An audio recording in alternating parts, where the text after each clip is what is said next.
Office से घर देर जाना मेरा रोज का रूटीन था, लेकिन आज बहुत ज़्यादा देर हो चुकी थी। रात के 11 बजने वाले थे और रात में सड़क पर ट्रैफिक ना होने के बराबर था।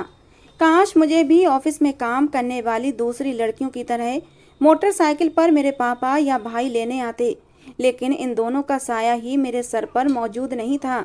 अब भी तन्हा खड़ी मैं अपनी बदनसीबी को कोस रही थी। धीरे धीरे वक्त गुजरता जा रहा था और सड़क का सन्नाटा मुझे बता रहा था कि मैं किसी परेशानी में गिरफ्तार होने वाली हूँ।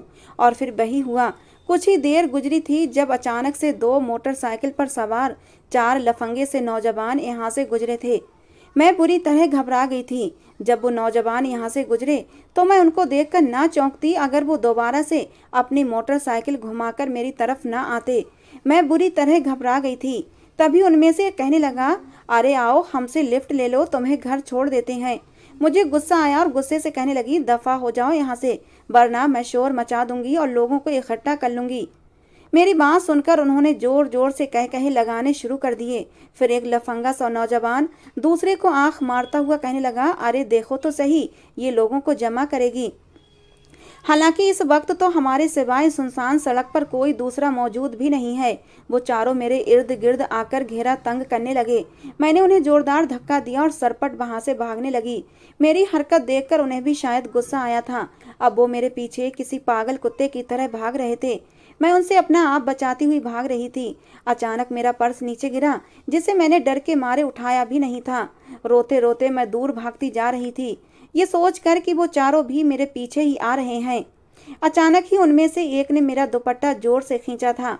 उसका हाथ मेरे शरीर से छुआ तो ऐसा लगा जैसे किसी ने अंगारे छू लिए हों। अब मेरे कदम और भी तेजी से भागने लगे थे। तभी अचानक मेरे पांव में एक टूटा हुआ कांच चुभा था और उससे खून बहने लगा। लेकिन मैंने उस कांच की परवाह नहीं की और भागती चली जा रही थी, क्योंकि मुझे अपनी इज्जत बचानी थी। मुश्किल से तेज तेज भागती हुई मैं एक घने जंगल में जा पहुंची थी। फिर मैंने एक पेड़ के नीचे पनाह ले ली, जो घनी शाखों से अटा हुआ था। उसके पीछे छुपी तो मुझे लगा वो लोग मुझे ढूंढ नहीं पाएंगे। लेकिन अचानक ही भागते कदमों की आवाज तेज होने लगी थी। तभी मैं जल्दी से उठी और फिर अंधाधुंध भागना शुरू कर दिया।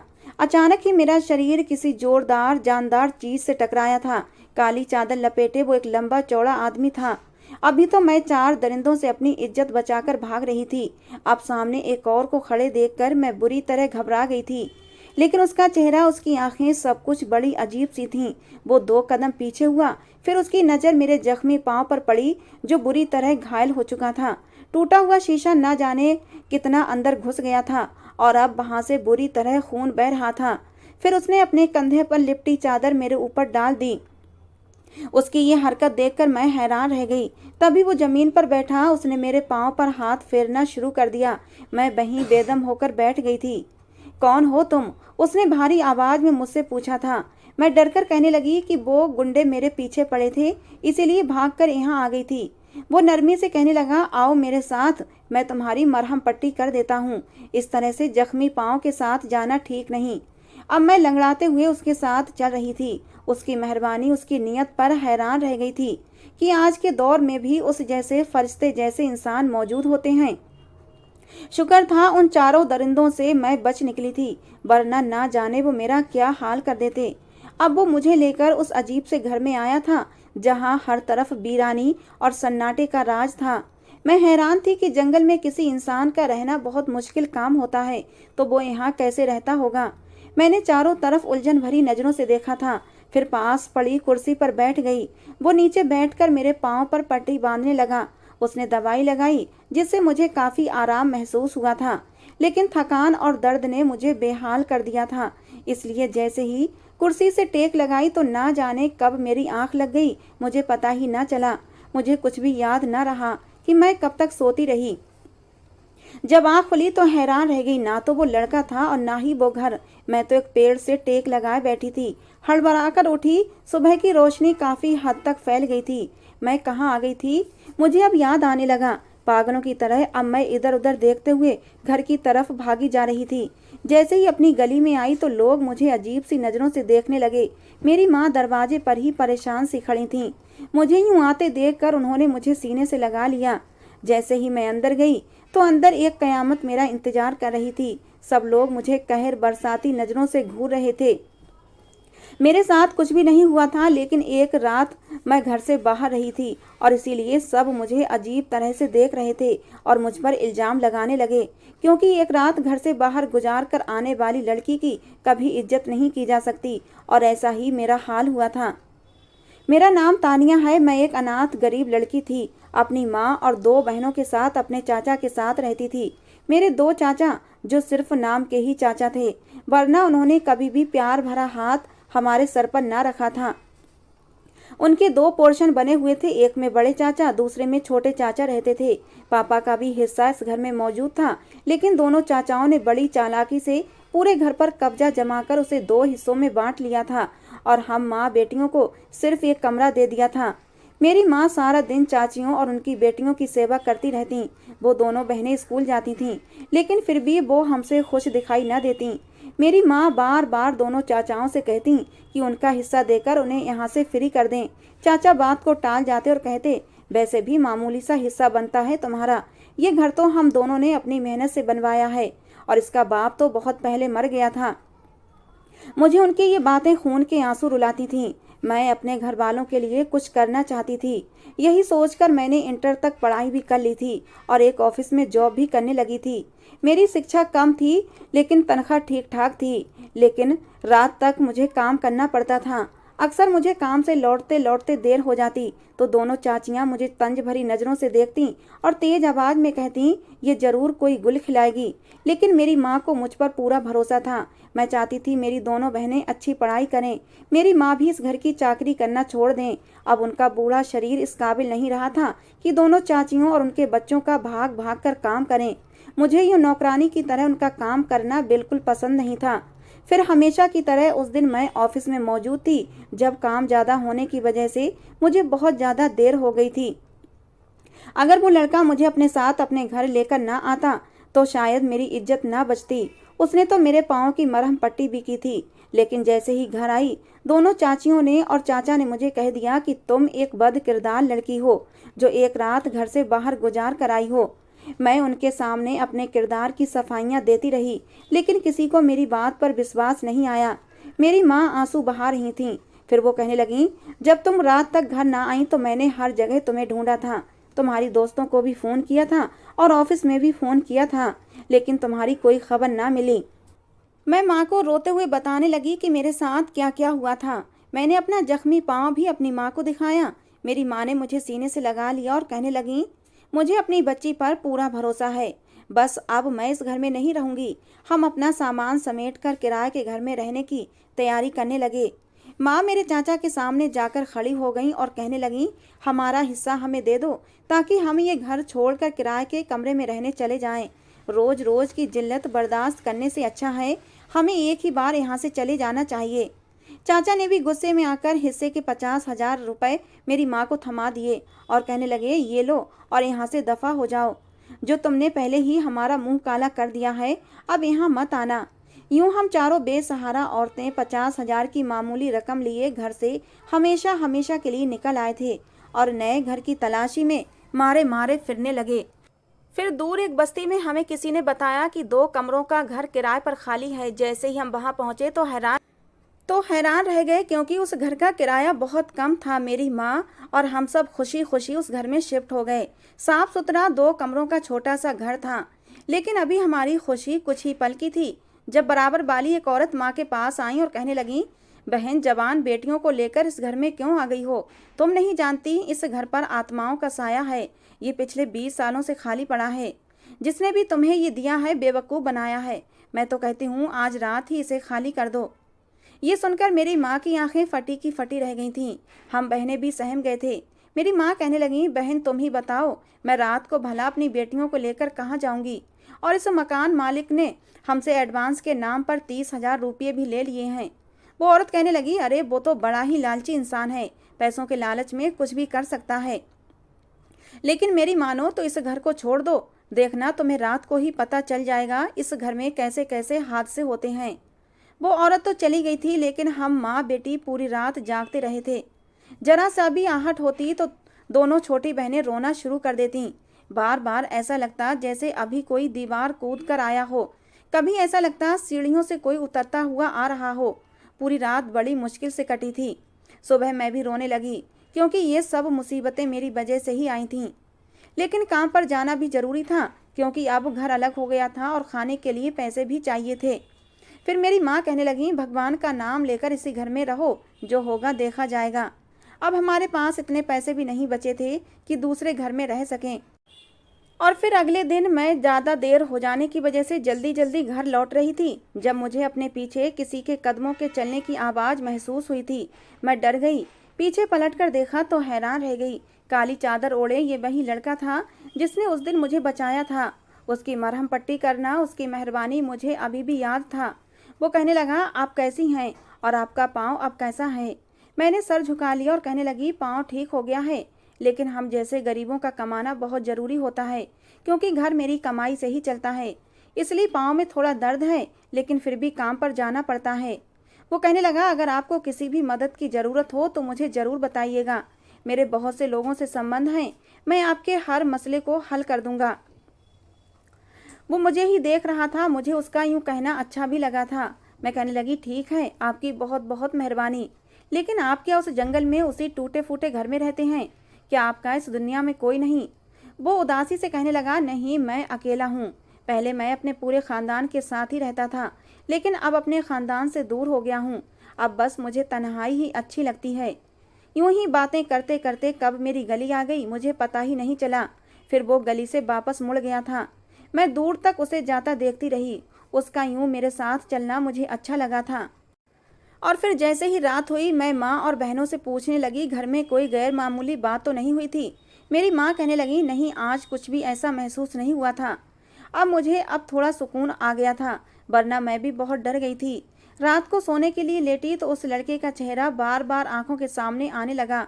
वो किस कदर मेहरबान था, शायद मेरे साथ कुछ ज़्यादा ही था। मेरे लब खुद ब खुद मुस्कुराने लगे थे। फिर एक दिन ऑफिस में काम बहुत कम था, इसलिए छुट्टी जल्दी हो गई थी। मैं भी जल्दी जल्दी घर की तरफ आने लगी, लेकिन जैसे ही आधा रास्ता हुआ तो अचानक ही मेरे कदम रुक गए थे। दिल चाहा कि उससे मुलाकात कर लूं, उसके घर जाऊं। मैं देखना चाहती थी वो घर पर कैसे रहता है। यही सोचकर मैं उस घने जंगल की तरफ चली गई। यहाँ से थोड़ी ही दूर पर तो उसका घर था। आज भी मुझे ये रास्ता अच्छी तरह याद था। फिर जैसे ही मैं उसके घर के पास गई तो हैरान रह गई, क्योंकि वो घर तो खाली पड़ा था। बाहर का दरवाज़ा खुला हुआ था और कमरे ऐसे खुले पड़े थे जैसे बरसों से यहाँ किसी का आना जाना ना हो। सामान भी धूल मिट्टी से अटा पड़ा था। पूरे घर में कचरा भरा हुआ था और ये इस बात की गवाही दे रहा था कि यहाँ सदियों से कोई नहीं रहता। मैंने घबराकर उसे आवाज़ दी, लेकिन मेरी आवाज़ नाकाम रही। मैं मायूस होकर वापस पलट आई थी। दिल बहुत उदास हो गया था। ना जाने वो कहाँ चला गया था। इतने दिन से मेरे सामने भी नहीं आया था। फिर उस रात हम सब सो रहे थे जब अचानक ही सीढ़ियों पर से किसी के भागने की आवाज़ आई थी। मेरी दोनों छोटी बहनें डर से कांपने लगी थीं, पसीने से भीग गई थीं। मेरी माँ भी डर गई थीं, लेकिन मुझे अपनी हिम्मत बनाए रखनी थी। मैं उन दोनों को समझाने लगी कि तुम घबराओ मत, मैं जाकर देखती हूँ कि कौन है। तभी हमारी छत से जोर जोर से धम धम की आवाज़ें आने लगीं। अचानक ही किचन से प्लेट गिरी तो दोनों छोटी बहनें बुरी तरह चीखने लगीं। अब डर के मारे मेरा दिल भी कांपा था। ना जाने बाहर क्या हो रहा था। हम कमरा बंद करे किसी कैदी की तरह बैठे हुए थे।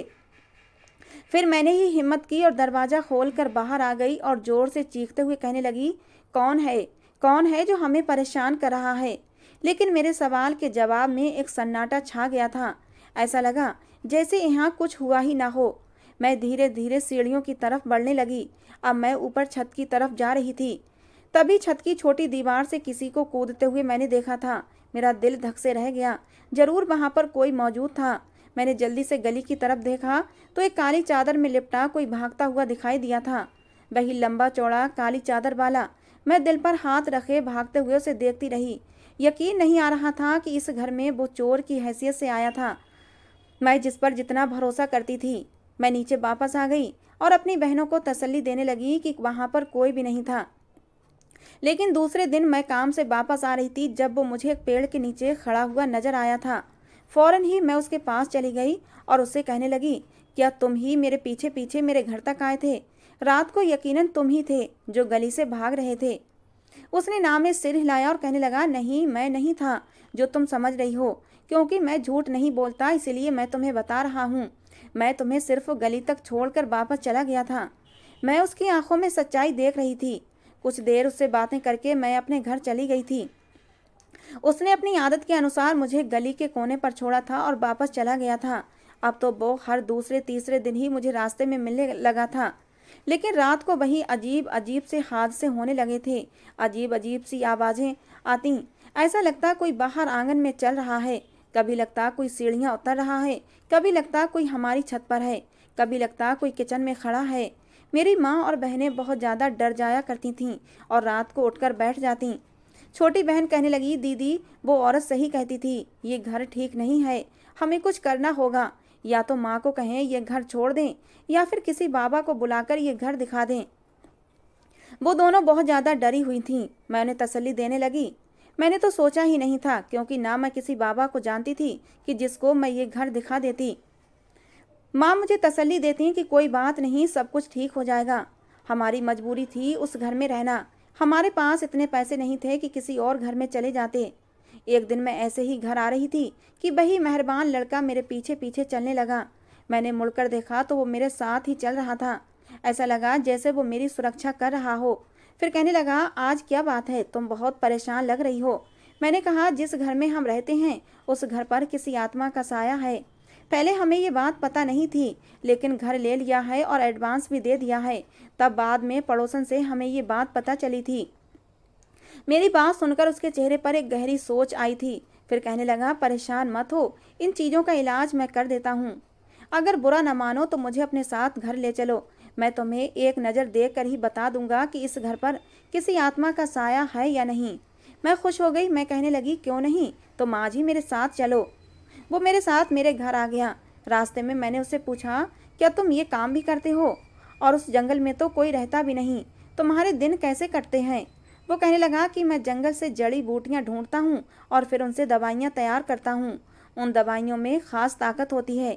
जो भी उन्हें इस्तेमाल करता है बहुत फ़ायदा होता है। इसलिए वो दवाइयाँ बना बना कर मैं शहर भेजता हूँ और मेरा अच्छा गुजारा हो जाता है। मैं एक लावारिस लड़का हूँ। मेरे माँ बाप तो पहले ही मर गए थे, इसलिए तन्हाई पसंद हूँ। उसकी कहानी वाकई मुझे अजीब लगी थी। वो मेरे साथ मेरे घर चला आया। मेरी माँ और बहनें उसे देखकर हैरान थीं।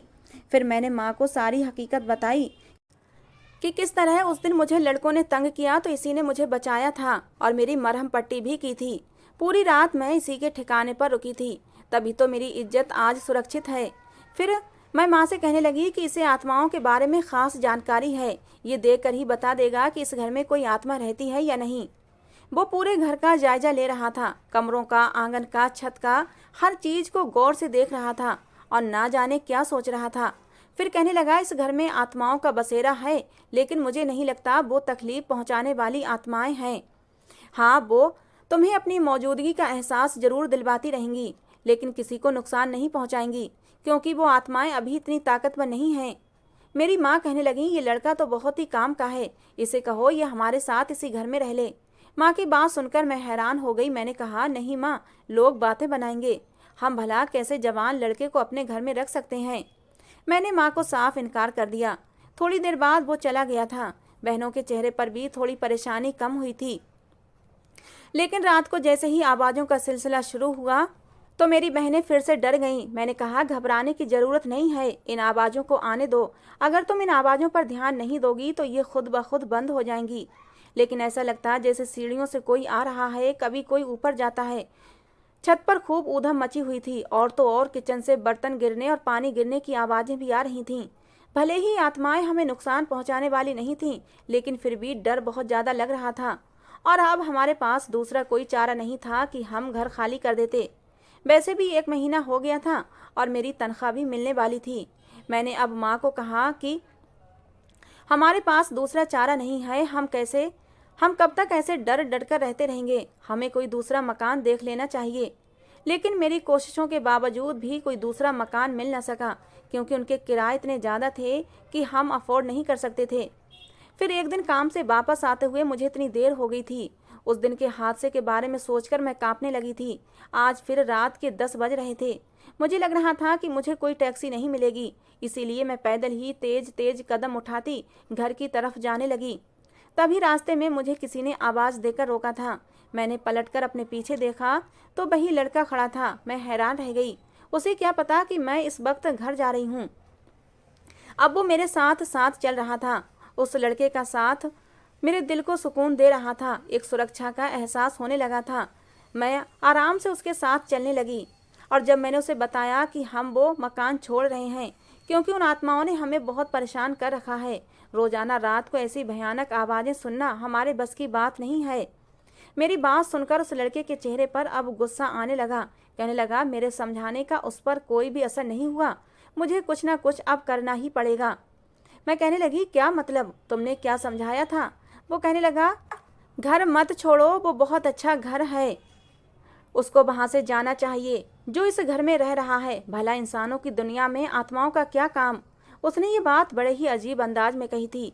मैं समझ गई कि वो ठीक कह रहा है। फिर वो कहने लगा, रात के 12 बजे मुझे एक जाप करना पड़ेगा, उसके बाद वो आत्मा तुम्हारा घर खाली करके चली जाएगी। अब मैं हैरत से उसे देख रही थी। मैंने कहा, तुम क्या जाप भी करते हो? जब मैंने पूछा तो कहने लगा, हाँ मैं सब कर लेता हूँ। भूत प्रेत जिन्न आत्माओं से मेरी खास दोस्ती है, क्योंकि जहाँ मैं रहता हूँ उस जंगल में रहने वाले ज़्यादातर प्रेत आत्माएं और जिन्नात हैं, तभी तो मैं तन्हाई पसंद हूँ। उसकी आंखें बड़ी अजीब सी हो रही थीं। मुझे एक डर भी लगने लगा था। कहने लगा, तुम आज रात में कमरे में कैद रहना, उसके बाद मैं रात के 12 बजे अपना काम शुरू कर दूंगा। मुझे विश्वास है तुम्हारा घर बिल्कुल ठीक हो जाएगा, फिर तुम्हें वहाँ कभी डर नहीं लगेगा। मुझे उसकी बातें बड़ी अजीब लग रही थीं, लेकिन कब घर आया पता ही नहीं चला। मैंने माँ को बताया कि हमारा घर आत्माओं से मुक्त करने के लिए ये खास जाप करने वाला है। माँ कहने लगी, बेटा इन कामों में नुकसान भी हो जाता है, उसे मना करो, कहो हमें ऐसा कुछ नहीं करवाना, हम कोई दूसरा मकान ढूंढ लेंगे। लेकिन वो कहने लगा, आप विश्वास करें, वो यहाँ से हमेशा के लिए चली जाएगी और आप लोगों की परेशानी ख़त्म हो जाएगी। उसके समझाने पर मेरी माँ मान गई थी। पूरा घर जाग रहा था। मैंने बहनों से कहा कि वो सो जाएं, लेकिन वो बहुत ज़्यादा डरी हुई थीं। फिर उसने मुझे इशारा किया और मैं माँ और बहनों को लेकर कमरे में आ गई। जैसे ही रात के 12 बजे उस पूरे घर से अजीब अजीब सी आवाज़ें आने लगीं, जैसे कोई आपस में लड़ाई झगड़ा कर रहा हो। लेकिन ये आवाज़ें समझ में नहीं आ रही थीं कि वो लोग आपस में क्या बातें कर रहे हैं। तभी मुझे सीढ़ियों से भागते कदमों की आवाज़ सुनाई दी थी। मैं बुरी तरह डर गई थी। मैं देखना चाहती थी आखिर क्या हो रहा है। मेरी माँ ने मुझे रोका, लेकिन मैं नहीं मानी। मैं कहने लगी, माँ कहीं कुछ गलत ना हो जाए, इसलिए मैं सब लोगों को कमरे में बंद करके बाहर निकल आई। बाहर वो लड़का कहीं भी मौजूद नहीं था। यकीनन वो छत पर था। मैं चुपके से सीढ़ियाँ चढ़कर ऊपर गई। मैंने सुना वो किसी से कह रहा था कि तुम बाज क्यों नहीं आती, आखिर इन लोगों ने तुम्हारा क्या बिगाड़ा है, वापस वहीं पर लौट जाओ जहाँ से आई हो। जवाब में एक हंसी की आवाज़ सुनाई दी थी। मेरे रोंगटे खड़े हो गए थे। ये तो किसी लड़की के हंसने की आवाज़ थी, लेकिन सामने वो मौजूद नहीं थी, वो सिर्फ उसी को दिखाई दे रही थी। तभी वो लड़की कहने लगी, तुम भी तो वहीं चले जाओ जहाँ से आए हो, यहाँ पर क्या काम है तुम्हारा? वो गुस्से से कहने लगा, मैं रोज रोज यहाँ नहीं आता, लेकिन तुम यहाँ पर रह रही हो, इंसानों की दुनिया में तुम्हारा क्या काम है? जाओ, सरदार ने तुम्हें बुलाया है। वो लड़की कहने लगी, मैं जाऊंगी तो तुम्हें भी अपने साथ लेकर जाऊंगी, क्योंकि कई साल पहले तुम्हारी खातिर इंसानों की दुनिया में आई थी। अब मैं हैरान थी और उसकी बातें सुन रही थी। वो लड़का कहने लगा, मैं तुमसे नफरत करता हूँ, तुम क्यों भूल जाती हो? तभी वो नजर न आने वाली लड़की कहने लगी, मैं जानती हूँ तुम सिर्फ उस लड़की के पीछे इस घर में आकर मुझे परेशान कर रहे हो, लेकिन याद रखना, अगर मैं यहाँ से गई तो या तो तुम्हें अपने साथ लेकर जाऊंगी या फिर उस लड़की को इतनी तकलीफ देकर जाऊंगी कि वो तुम्हें कभी मिल न सकेगी। मैं एक जिन्नजादी हूँ और मेरी शादी एक जिन्नजादे से ही होगी, और वो कोई और नहीं बल्कि तुम ही हो। उसकी अजीब सी बात सुनकर मैं हैरान हो गई थी। कुछ समझ नहीं आया कि ये जिन्नजादी ने क्या कहा है। नौजवान ने उसे कैसे देख लिया था, क्योंकि वो तो लड़की मुझे दिखाई नहीं दे रही थी, लेकिन वो एक जिन्न के खानदान से थी, नजर न आने वाली चीज। थोड़ी देर बाद एक साया सा निकला और हवा से नजर हो गया था। तभी वो नीचे की तरफ आने लगा। मैं भी जल्दी से नीचे आई। एकदम से वो सामने आ गया। मैंने कहा, सच सच बताओ, तुम ऊपर किससे बातें कर रहे थे? क्या तुम्हें वो दिखाई दे रही थी? उसने इस बात पर सर हिलाया। कहने लगा, हाँ, वो इतनी आसानी से यहाँ से नहीं जाएगी, अब मुझे कुछ और करना पड़ेगा। लेकिन मैंने उसे कह दिया, हरगिज नहीं, अब तुम और इस घर में कुछ भी नहीं करोगे। तुम्हें नुकसान पहुंच सकता है, मैं ये सब कुछ बर्दाश्त नहीं कर सकती। मैं नहीं चाहती तुम्हें किसी बात का खतरा हो, मैं ये मकान खाली कर दूंगी। मेरी बात सुनकर वो खामोश हो गया। फिर उस रात मैंने उसे बहुत रोकने की कोशिश की, लेकिन वो वापस अपने ठिकाने पर चला गया। मैंने माँ को भी कह दिया, अब कोई दूसरा घर देख लेते हैं, यूं परेशानियों के साथ इस घर में रहना बहुत मुश्किल है। और फिर आखिरकार हमें बस्ती के आखिरी कोने पर एक और घर मिल ही गया। ये सिर्फ एक ही कमरे का छोटा सा मकान था, लेकिन किराया ठीक ठाक था, इसीलिए ले लिया। फिलहाल हमें गुजर ही करना थी। फिर जिस दिन हम सामान समेट रहे थे, सारा सामान हमने बांध भी लिया था। दूसरी सुबह हमने शिफ्टिंग करनी थी। उसी रात मैं सोई तो अजीब से एहसास से मेरी आंख खुली थी, जैसे मेरे ऊपर कोई झुककर मुझे देख रहा है। मैंने एकदम आंखें खोलकर देखा, लंबे लंबे बालों और बड़ी बड़ी आंखों वाली एक काली सी लड़की मेरे ऊपर झुकी हुई थी। उसकी शक्ल देखकर मैं चीख मारने लगी थी। अचानक ही उसने मेरे मुंह पर हाथ रख दिया। मेरा सांस घुटने लगा तो उसने इशारे से कहा, मुझसे डरो मत, आओ मेरे साथ। अब वो मुझे लेकर ऊपर छत की तरफ जा रही थी। मैं किसी कठपुतली की तरह उसके पीछे पीछे चल रही थी। मैं नहीं जानती थी ये कौन है, लेकिन आवाज़ सुनकर महसूस हुआ कि ये वही है जो उस दिन उस लड़के से बातें कर रही थी। तो क्या ये एक जिन्न है? ये सोचकर ही मेरे रोंगटे खड़े हो गए थे। वो कहने लगी, मैं एक जिन्न जादी हूँ, सालों से इस घर में अकेली रहती आ रही हूँ, लेकिन तुम्हें अब भी कह रही हूँ कि उसका पीछा छोड़ दो और उसे कहो तुम्हारे सामने आना बंद कर दे। अगर तुमने ऐसा नहीं किया तो तुम जहाँ भी जाओगी मैं वहीं पीछे पीछे तुम्हारे साथ आऊँगी। मैंने कहा, तुम किसकी बात कर रही हो? कौन मेरे पीछे आता है? वो कहने लगी, वही जो तुम्हें बेवकूफ़ बनाकर इंसानी रूप में तुम्हारे सामने आता है। मैं हैरान होने लगी। वो कहने लगी, वो एक जिन्न है, मेरी ही तरह जिन्न ज़्यादा। हम दोनों एक ही कबीले के रहने वाले हैं। तुम्हारे सामने आने वाला वो इंसानी रूप का खूबसूरत नौजवान एक जिन्न ज़्यादा है। उसकी बात ने मेरे होश उड़ाए थे। कहने लगी, सालों से हम एक ही कबीले में रहते आ रहे हैं, लेकिन जैसे ही उसके माँ बाप मरे उसने कबीला छोड़ दिया। मैं बचपन से ही उसको चाहती थी, जगह जगह उसे ढूंढती रही और इंसानों की दुनिया में आ गई। यहाँ आकर पता चला कि उसने जंगलों में अपना ठिकाना बना लिया है और तन्हाई पसंद हो गया है। मैं उसके साथ रहना चाहती थी, लेकिन उसने मुझे वहाँ से भगा दिया और कहने लगा कि वापस अपने कबीले में चली जाओ। हालांकि ये बस्ती उस जंगल के करीब थी, तो मैं उसकी खातिर बस्ती के खाली मकान में रहने लगी। जिस घर में आज तुम मौजूद हो, ये मेरा ठिकाना बन गया था। वैसे तो मैं यहाँ किसी को टिकने नहीं देती थी, लेकिन हैरान रह गई जब मैंने एक दिन उसे तुम्हारे साथ आते हुए देखा था। उसने भी मेरी मौजूदगी का एहसास कर लिया था। अब उसके चेहरे पर गुस्सा था। वो रोजाना मेरे पास आकर कहता, ये घर छोड़कर चली जाओ, क्योंकि मैं उस लड़की के खानदान को परेशान करना नहीं चाहता। मैं देख रही हूँ कि उसकी आंखों में तुम्हारे लिए मोहब्बत पैदा हो गई है। मैं हैरान हूँ कि वो तो किसी जिन्न जादी पर निगाह डालना पसंद नहीं करता, लेकिन एक इंसानी लड़की से मोहब्बत कर बैठा है। अब मुझे गुस्सा आने लगा, इसलिए रोजाना तुम्हें सताना शुरू कर दिया। लेकिन उस दिन उसने मुझे सख्ती से कहा कि यहाँ से चली जाओ, लेकिन मैंने उसके सामने शर्त रखी है कि वो मुझसे शादी कर ले, उसके बाद मैं अपने कबीले में वापस चली जाऊंगी। लेकिन उसका कहना है कि वो तुमसे मोहब्बत करता है। देखो लड़की, याद रखो, अगर वो तुम्हारे पीछे आया तो मैं भी उसी घर में तुम्हारे पास रहूंगी और तुम्हें सुकून से रहने नहीं दूंगी। आज उसकी हकीकत तुम पर खुल चुकी है, इसलिए उससे कहो कि वो तुम्हारा पीछा छोड़ दे। ये कहकर वो लड़की वहां से गायब हो गई थी। मैं किसी पत्थर की तरह वहां खड़ी रही। यकीन नहीं आ रहा था वो लड़का एक जिन्न होगा, जिसे मैं मन ही मन पसंद करने लगी थी। उसका साथ चलना, मुझे घर तक हिफाजत से छोड़ना मुझे अच्छा लगने लगा था। अब मैं फूट फूट कर रो रही थी। उसने मुझे कभी महसूस नहीं होने दिया था, लेकिन अब मैंने सोच लिया था कि मुझे कहीं भी नजर आया तो मैं पलट कर रास्ता बदल लूंगी। मैं अब और ज़्यादा खुद को और अपनी बहनों और अपनी माँ को तकलीफ देना नहीं चाहती थी। वो जिन्न जादी मेरा पीछा करते करते दूसरे मकान में भी पहुँच गई। फिर मैं क्या करती?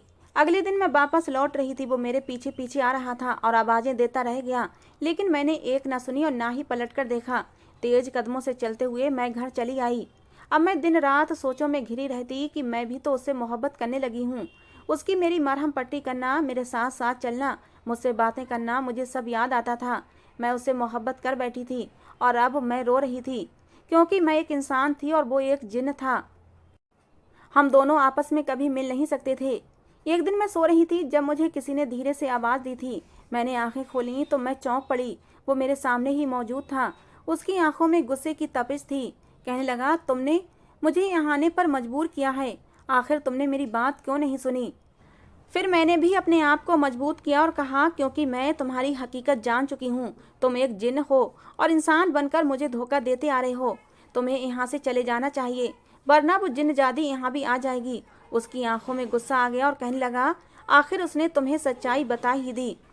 हाँ, ये सच है कि मैं एक जिन्न जादा हूँ, लेकिन इंसानों से बहुत अलग हूँ। मैं हमेशा तुम्हारी हिफाजत करूँगा, क्योंकि मैं तुमसे मोहब्बत करता हूँ। उसकी आंखों में रोशनी थी। मैं उसे देखकर समझ नहीं पा रही थी कि मैं क्या कहूँ। एक तरफ जिन्न जादी का डर, ऊपर से उस मेहरबान जिन्न जादे की खूबसूरत चमकती आंखों ने मुझे कुछ भी बोलने के काबिल नहीं छोड़ा था। मैंने कहा, लेकिन वो भी तुमसे मोहब्बत करती है। उसके साथ वापस अपनी दुनिया में चले जाओ, यहाँ कुछ भी नहीं रखा। वो कहने लगा, वहाँ मेरे माँ बाप की यादें हैं। उस कबीले में ही मेरे माँ बाप मरे थे। ना जाने उनकी मौत कैसे हुई थी, लेकिन दूसरे जिन जादों का कहना था कि उन्हें किसी ने मारा था। उन कातिलों का मुझे आज तक पता न चला। इसलिए बेबसी की हालत में मैं इंसानों की दुनिया में रहने लगा हूँ। यहाँ पर मुझे सुकून मिलता है। वो अपनी सारी कहानी सुना रहा था और मैं बेबस से इधर उधर देख रही थी। उस जिन जादी ने भी मेरा जीना हराम कर रखा था। आधी रात को वो मेरे सिरहाने आकर खड़ी हो जाती। मैं आंखें खोलकर देखती तो वो अपनी काली शक्ल और बड़ी बड़ी लाल आंखों के साथ मेरे सामने खड़ी होती। मैं डरकर चीख मारकर उठ बैठती। वो मुझे खींचते हुए ऊपर छत पर ले जाती। आज भी उसका खौफनाक चेहरा, आंखों में छिपी नफरत देखकर मैं समझ चुकी थी कि अब वो मुझसे बदला लेगी, क्योंकि उसके मना करने के बावजूद भी उस जिन जादे से मुलाकात कर रही थी।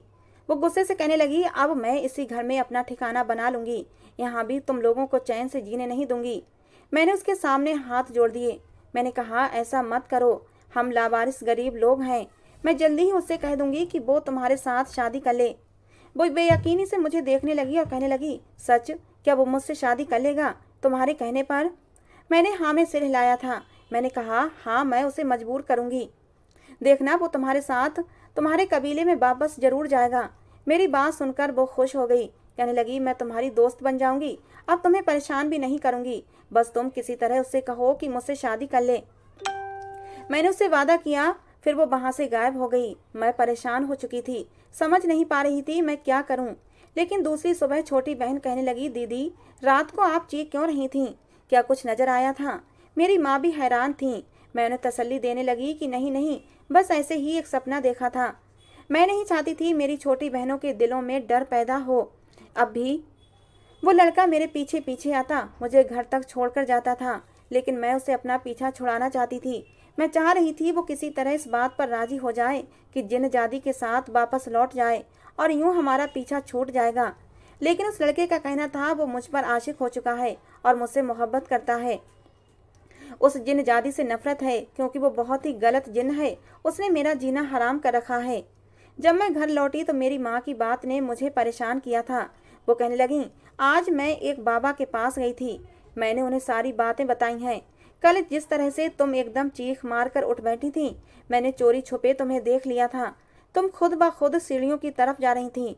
ये सब क्या हो रहा है, यही सोचकर मैं बुरी तरह परेशान हो गई थी। माँ कहने लगी, आखिर क्या बात है कि उस घर में रहने वाली जिनजादी इस घर में भी मेरी बेटी के पीछे पड़ गई है। तुम मेरे साथ उस बाबा के पास चलना। वो तुम्हें एक जादुई धागा देंगे, जिसे अपने बाजू पर बांध लेना, जिससे वो तुम्हें कोई नुकसान नहीं पहुंचा पाएगी। लेकिन मैं उसे कोई नुकसान पहुंचाना नहीं चाहती थी। मैंने माँ को समझाया, माँ, सब ठीक हो जाएगा। मेरी माँ कहने लगी, तुम्हें कैसे पता? तुम तो रात को इतनी बुरी तरह डर गई थीं। क्या तुम्हें वो नजर आते हैं? मैंने कहा, नहीं, बस उनकी मौजूदगी का एहसास होता है। लेकिन मेरी माँ नहीं मानी और मुझे एक बाबा के पास ले गईं। ना चाहते हुए भी मुझे उन्हें सारी बात बतानी पड़ी। उनके सामने मैं झूठ बोलना नहीं चाहती थी, क्योंकि वो बहुत ही पहुंचे हुए और बूढ़े बाबा थे। बाबा कहने लगे, बड़ी अजीब कहानी सुना रही हो तुम लड़की। ऐसा होता तो है कि जिन कभी कभी किसी लड़की पर आशिक हो जाते हैं, लेकिन जो जिन जादी उस लड़के पर आशिक है, वो तुम्हें इसीलिए परेशान कर रही है क्योंकि वो तुम्हें अपना दुश्मन समझ रही है। लेकिन तुम किसी न किसी तरह उस जिन जादी से शादी करवा दो। वो दोनों शादी कर लेंगे तो तुम्हारी जिंदगी में सुकून आ जाएगा। वो जिन जादी तुम्हें कुछ बड़ा इनाम भी देगी, जिससे तुम्हारी किस्मत बदल जाएगी। क्योंकि अक्सर जिन खुश होकर लोगों को ऐसी ऐसी कीमती चीज़ें दे देते हैं जिनसे उनकी रातों रात किस्मत बदल जाती है। बाबा की बातों ने मुझे हैरान कर दिया था और दूसरी रात मैं फिर से डर गई थी जब किसी के भारी गुस्से भरी आवाज़ ने मुझे पुकारा था। मैंने पलटकर देखा, ये वही जिम्मेदार जिनजादा था। गुस्से से कहने लगा, अब तुम मुझसे पीछा छुड़ाने के लिए बाबाओं के पास जा रही हो, लेकिन देखो मैं तुमसे मोहब्बत करता हूँ और तुम्हें कभी नुकसान नहीं पहुँचाऊंगा। फिर वो मेरी विनती करने लगा कि मुझे छोड़कर कहीं मत जाओ। मैंने उसे कहा कि अगर तुम मुझसे मोहब्बत करते हो तो उस जिनजादी से शादी कर लो, क्योंकि वो बहुत अच्छी है और मैं उससे वादा कर चुकी हूँ। पर जब तुम्हारा दिल चाहे मुझसे मुलाकात करने मेरे पास आ जाना। वो कुछ उदास नजर आने लगा था। कहने लगा, मैं तुम्हारी खातिर कुछ भी करने को तैयार हूँ। अगर तुम चाहती हो कि मैं तुम्हारे सामने ना आऊँ तो हमेशा के लिए मैं अपने कबीले में वापस चला जाऊँगा। मैंने उसे बताया कि वो जिन रात को मुझे परेशान करती है। उसने मुझे धमकी दी है कि अगर मैं तुमसे बात करूंगी तो वो जहां मैं जाऊंगी वहीं आ जाएगी, मेरा जीना हराम कर देगी। बाबा का कहना है कि वो मेरी दुश्मन बन जाएगी और मेरी माँ और बहनों और मेरी ज़िंदगी बर्बाद कर देगी। मैं अपनी बहनों की ज़िंदगी और अपनी माँ की ज़िंदगी को खतरे में डालना नहीं चाहती। मैंने उससे वादा किया है कि मैं उसकी शादी तुमसे ज़रूर करवाऊंगी। वो कहने लगा, ठीक है, मैं उससे शादी करने पर तैयार हूँ, लेकिन मैं तुमसे मुलाकात करने इस दुनिया में ज़रूर आया करूँगा। जब भी तुम्हारे सामने आऊँगा तो तुम मुझे देखकर मुंह मत फेरना। मैंने उससे वादा कर लिया। दूसरे दिन एक हैरान कर देने वाली बात हुई थी। लाल जोड़ा पहने वो जिनजादी आधी रात को मेरे सामने आई थी। मैंने उसे अपने सामने देखा तो हैरान रह गई। वो बहुत खुश लग रही थी और बहुत ही सुंदर भी लग रही थी। कहने लगी, जिनजादे ने मुझसे शादी कर ली है, अब तुम मेरी दोस्त बन गई हो, इसलिए मैं हमेशा तुम पर मेहरबान रहूंगी। आज मैं तुम्हारे लिए एक तोहफा लेकर आई हूँ। ये कहते हुए उसने एक पोटली मेरे हाथ पर रख दी। उसका कहना था, ये हमारे कबीले के जेवरात हैं जो तुम्हारे काम आएंगे। ये तुम्हारी किस्मत बदल देंगे, तुम्हारे हालात अच्छे हो जाएंगे। मैंने उसका धन्यवाद किया और पोटली थाम ली। वो खुशी खुशी मेरे सामने से गायब हो गई। दूसरे दिन जैसे ही मैंने वो पोटली खोल कर देखा तो हैरान रह गई। उसने अपना वादा सच कर दिखाया था। वो पोटली जेवरातों से भरी हुई थी, खूबसूरत कीमती जेवरात। हमारी किस्मत बदल गई थी। मेरी माँ ने और मैंने मिलकर एक कारोबार शुरू कर दिया और रातों रात मेरी किस्मत चमक गई थी। मेरी बहनें अब अच्छे स्कूलों में पढ़ रही हैं। हमने अपने लिए एक बड़ा सा मकान भी खरीद लिया है।